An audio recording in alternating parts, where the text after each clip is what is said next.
तो दोस्तों आज हम देखने वाले हैं एक ऐसी मूवी जिसमें एक देश की सरकार ने अपने ही आवाम के लोगों को खुद मारने का हुक्म दिया है और इन्हीं से बचकर एक प्रेग्नेंट महिला पूरे 40 दिनों तक एक विशाल समुद्र में फंसी रह जाती है और वहीं पर एक बच्चे को भी जन्म देती है। इसीलिए ये कहानी बहुत ही ज्यादा इंटरेस्टिंग होने वाली है, इसीलिए आप लोग वीडियो के अंत तक बने रहें। तो फिल्म की शुरुआत होती है और हमें एक यूरोपीय देश दिखाया जाता है जहाँ रेडियो पर यह खबर आ रही होती है कि देश में सारे रिसोर्सेस लगभग खत्म हो चुके हैं। मतलब यहाँ पर खाने पीने की चीजों में काफी ज्यादा किल्लत बढ़ गई है, जिसकी वजह से यहाँ की सरकार ने यह फैसला लिया है कि यहाँ के अधिकतर लोगों को वो मौत के घाट उतार देगी। सरकार का मानना था कि आधे लोग को मर जाने की वजह से आधे लोग अपनी जिंदगी आराम से जी सकते हैं और इसमें सबसे बुरी हालात होती है औरतों की, क्योंकि ये उन औरतों को अपना टारगेट बना रहे होते हैं जो अभी हाल में ही प्रेग्नेंट हुई हैं। ये प्रेग्नेंट महिलाओं को इसलिए भी मार रहे होते हैं ताकि यहाँ की पॉपुलेशन अब आगे न बढ़ सके। अब यहीं पर हम एक लड़की को देखते हैं जिसका नाम मिया होता है। ये अपने पति नीको के साथ इसी देश में रहती थी। नीको अपने पति मिया को लेकर एक दूसरे देश जाना चाहता है जिसका नाम आयरलैंड है। ये इस तरह की स्थिति में आयरलैंड चोरी छिपे ही जा सकते हैं, इसीलिए अब ये एक बड़े कंटेनर में बैठ जाते हैं। इस कंटेनर में और भी बहुत सारे लोग होते हैं जो चोरी छुपे आयरलैंड जाना चाहते हैं और यहीं पर हमें पता चलता है कि मिया भी प्रेग्नेंट है और ये बहुत ही जल्दी माँ बनने वाली है। ये दोनों आपस में बात कर रहे होते हैं। नीको मिया से बोलता है कि हम अपने बच्चे को कुछ भी नहीं होने देंगे।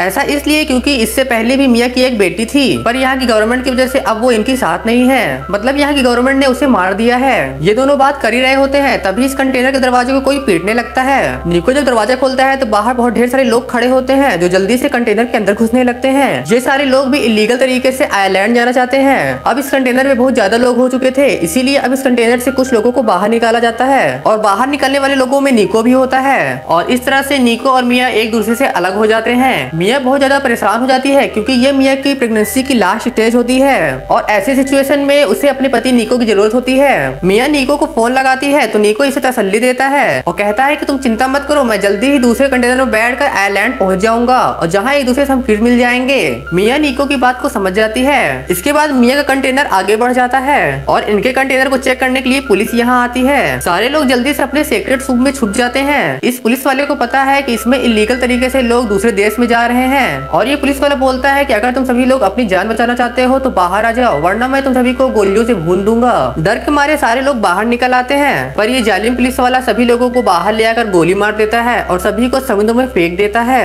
लेकिन इन सभी में मिया बच जाती है क्योंकि वो कंटेनर के ऊपर छिपी थी। मिया यह सब देखकर बहुत ज्यादा डर जाती है। डरी सहमी मिया नीको के पास फोन लगाती है पर नीको की तरफ से कोई भी रिस्पॉन्स नहीं मिलता है और अब मिया के कंटेनर को शिप पर लोड कर दिया जाता है। मिया बार बार नीको को फोन लगा रही होती है क्योंकि इसके मन में डर होता है कि कहीं उन्होंने नीको को भी ना मार दिया हो, क्योंकि यहाँ पर सारे कंटेनर्स की चेकिंग हुई थी। अब मिया उसी कंटेनर में पड़ी एक शॉल को ओढ़कर सोने की कोशिश करती है, पर तभी आधी रात में मिया की नींद खुलती है। मिया अपने कंटेनर से बाहर देखती है तो अब इनका जहाज एक भारी तूफान में फंस चुका है। मिया के कंटेनर को बहुत तेज झटके लग रहे होते हैं जिसकी वजह से मिया वहीं पर बेहोश हो जाती है और अब जब मिया की नींद खुलती है तो ये देखती है कि इसका कंटेनर समुद्र में तैर रहा है। मिया पूरी तरह से घबरा जाती है और अपने पति नीको को फोन लगाती है, पर अब भी नीको का फोन नहीं लग रहा होता है। तभी मिया को कुछ लोगों के चीखने चिल्लाने की आवाज सुनाई देती है। मिया कंटेनर से बाहर देखती है तो एक दूसरा कंटेनर उसी विशाल समुद्र में डूब रहा होता है और ये वही कंटेनर होता है जिसमें नीको को डाला गया था। मिया की आंखों के सामने ही पूरा कंटेनर पानी में समा जाता है और अब मिया पूरी तरह से टूट जाती है और अब मिया खुद की जान लेने की कोशिश करती है, पर तभी मिया अपने पेट में पल रहे बच्चे के बारे में सोचती है और अब ये चाकू को दूर फेंक देती है। मिया अपनी जान के साथ एक मासूम बच्चे की जान नहीं ले सकती थी और इसीलिए वो रोने लगती है और रोते रोते उसी कंटेनर में सो जाती है। अचानक से मिया की नींद खुलती है तो ये देखती है कि पूरे कंटेनर में पानी भर रहा होता है और मिया यहाँ से बाहर नहीं निकल पाती है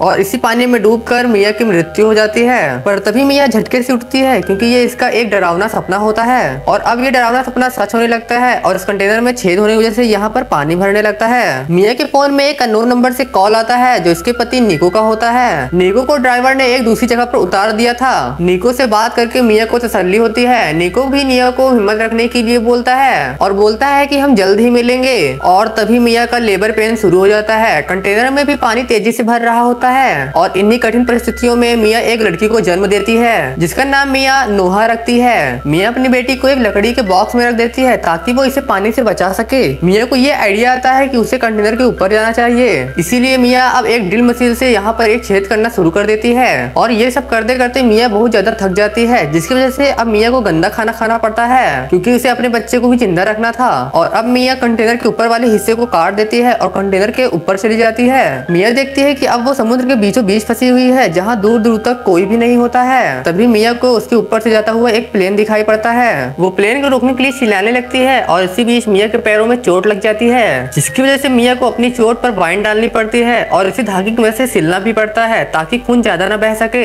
ये सब करने में मिया को बहुत ज्यादा दर्द हो रहा होता है, पर मिया हिम्मत नहीं हारती है क्योंकि मिया किसी भी तरह से अपने बच्चे को यहाँ से जिंदा बचाना चाहती है। अब मिया समझ जाती है कि अगर उसे यहाँ पर जिंदा रहना है तो उसे सबसे पहले खाने का इंतजाम करना पड़ेगा, वरना मदद मिलने से पहले ही वो भूख से मर जाएगी। इस कंटेनर में बहुत सारे एयरबड्स पड़े होते हैं, जिससे मिया अब एक जाल बुनने लगती है और अब वो इस जाल की मदद से मछली को पकड़कर खाने लगती है और इसी से अपना पेट भरती है। तभी मिया का फोन बजता है जो निको का होता है। निको इससे बताता है कि अब मेरे पैर में गोली लग चुकी है और अब शायद ही मैं बच सकूं। ये सुनकर मिया पूरी तरह से टूट जाती है क्योंकि मिया को लग रहा होता है निको इससे बचाने जरूर आएगा, पर अब मिया की आखिरी उम्मीद भी खत्म हो चुकी है। मिया निको को बताती है कि हमारी एक बेटी हुई है और वो निको को अपनी बेटी की आवाज भी सुनाती है और तभी ये फोन डिस्कनेक्ट हो जाता है। ये सब सुनकर मिया बहुत ज्यादा दुखी हो जाती है और इसी दुख में मिया कंटेनर के ऊपर ही सो जाती है। आज मिया को इस कंटेनर पे पूरे 32 दिन हो चुके हैं। मिया जानती है कि अगर उसे अपनी बच्ची की जान बचानी है तो उसे कुछ न कुछ करना होगा, इसीलिए वे कंटेनर में पड़े डिब्बों से एक छोटा राफ्ट बनाती है और उसमें अपनी बेटी नोहा को रखकर समुद्र में छोड़ देती है।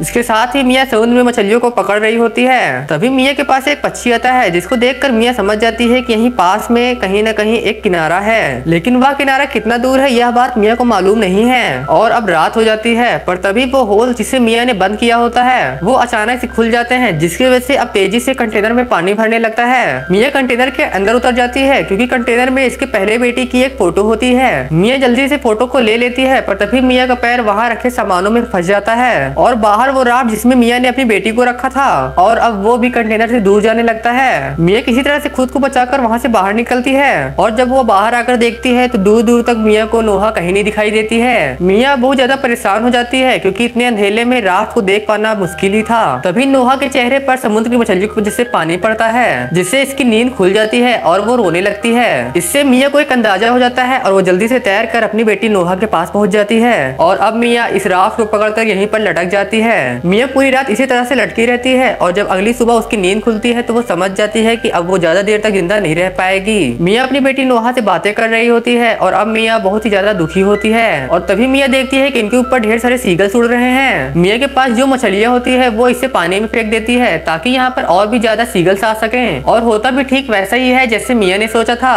ढेर सारे पक्षियों को उड़ता देख एक मछुआरे की नजर इन पर पड़ती है। मछुआरा जल्दी से अपनी बोट को लेकर इनके पास आ जाता है। ये देखते हैं कि राफ्ट में एक बच्ची है, पर अब मिया यहाँ पर कहीं भी नहीं होती है। ये जल्दी से नोहा को अपनी बोट में ले आते हैं। ये देखते हैं कि इसके साथ एक ईयरफोन की रस्सी बंधी हुई है। ये इस रस्सी को खींचने लगते हैं, जिससे मिया भी ऊपर आने लगती है। ये मिया को भी अपनी बोट में ले आते हैं, पर अब तक मिया की सांसें नहीं चल रही होती हैं, क्योंकि मिया के पूरे शरीर में पानी भर चुका है। ये तुरंत ही मिया के शरीर से पानी निकालने की कोशिश करने लगते हैं और इसको सीपीआर देने लगते हैं ताकि इसकी सांसें दोबारा से चल सकें और बहुत देर तक सीपीआर देने से मिया में दोबारा से जान लौट आती है और इस तरह से मिया की भी जान बच जाती है। मिया जल्दी से नोहा को अपने गले से लगा लेती है। मिया देखती है कि जिस कपल ने इनको बचाया है उनका भी एक बच्चा होता है। ये एक किनारे की तरफ बढ़ रहे होते हैं और ये किनारा आयरलैंड का होता है, जहाँ पर मिया अपने पति निको के साथ आना चाहती थी। और इसी के साथ ये फिल्म यहीं पर खत्म हो जाती है। ये कहानी आपको कैसी लगी मुझे नीचे कमेंट करके बताइएगा।